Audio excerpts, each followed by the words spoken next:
कराची में गर्मी की शिद्दत जून के पहले हफ्ते तक बरकरार रह सकती है। चीफ मेट्रोलॉजिस्ट सरदार सरफराज के मुताबिक बलाई सतह पर मौजूद हवा के ज़ायद दबाव से मुल्क के अक्सर मकामात हीट वेव के लपेट में हैं। सरदार सरफराज ने बताया है कि जून के पहले हफ्ते तक गर्मी की शिद्दत बरकरार रह सकती है। कराची में मई में दर्जा हरारत 40 डिग्री सेंटीग्रेड से ज़ायद होने का इम्कान नहीं, जबकि शहर में आइंदा दिनों में दर्जा हरारत 39 डिग्री सेंटीग्रेड तक रह सकता है और बलाई सिंध में दर्जा हरारत 50 डिग्री सेंटीग्रेड तक रह सकता है। चीफ मेट्रोलॉजिस्ट के मुताबिक खलीज बंगाल में हवा का कम दबाव कल तक डिप्रेशन में तब्दील हो सकता है। कम दबाव डिप्रेशन में तब्दील होकर आइंदा आने वाले दिनों में समुद्री तूफान बन सकता है, जबकि खलीज बंगाल में मौजूद हवा के कम दबाव का पाकिस्तान के मौसम पर कोई असर नहीं।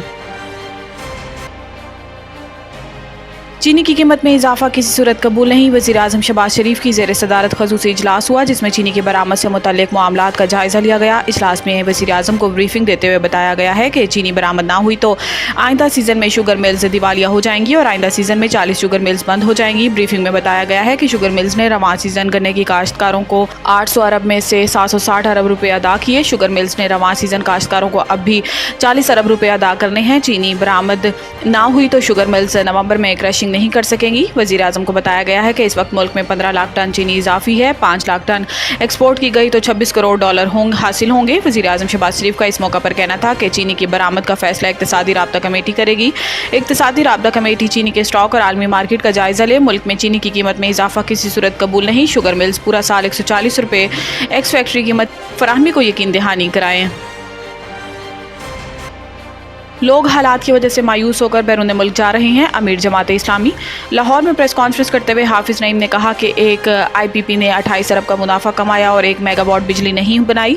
IPPs को 1800 अरब रुपये अदा किए गए। 9000 मेगावाट वो बिजली है जिसकी कीमत को अदा करती है लेकिन इस्तेमाल नहीं करती। IPPs के मुआहदे को रिवाइज क्यों नहीं किया जाता? अमीर जमात इस्लामी ने कहा कि लोगों ने इन हालात में मायूस होकर सोलर पैनल लगाए। अब नेट मीटरिंग ख़त्म करने और सोलर पैनल्स पर मजीद टैक्स लगने की बात हो रही है। इंडस्ट्री किस तरह चलेगी जब बिजली इतनी महंगी होगी? लोग इन हालात की वजह से मायूस होकर बैरून मुल्क जा रहे हैं। हाफिज नईम का कहना था कि एक मखसूस तबका अपने असासे ज़ाहिर नहीं करता और पाकिस्तान की दौलत बाज लेकर जा रहा है। दुबई प्रॉपर्टी लीक्स पर सुप्रीम कोर्ट को इंक्वायरी करनी चाहिए। जिन्होंने अपने असासे ज़ाहिर नहीं किए, इलेक्शन कमीशन इन्हें नाअहल करे।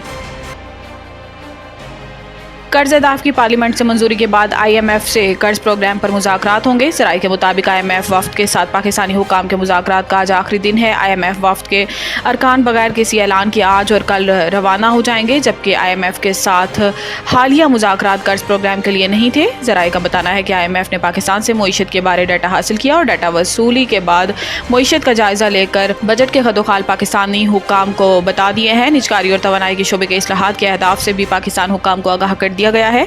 अगले साल के लिए टैक्स वसूलियों और FBR इस्लाहात के लाहे अमल पर भी आगाह कर दिया गया है।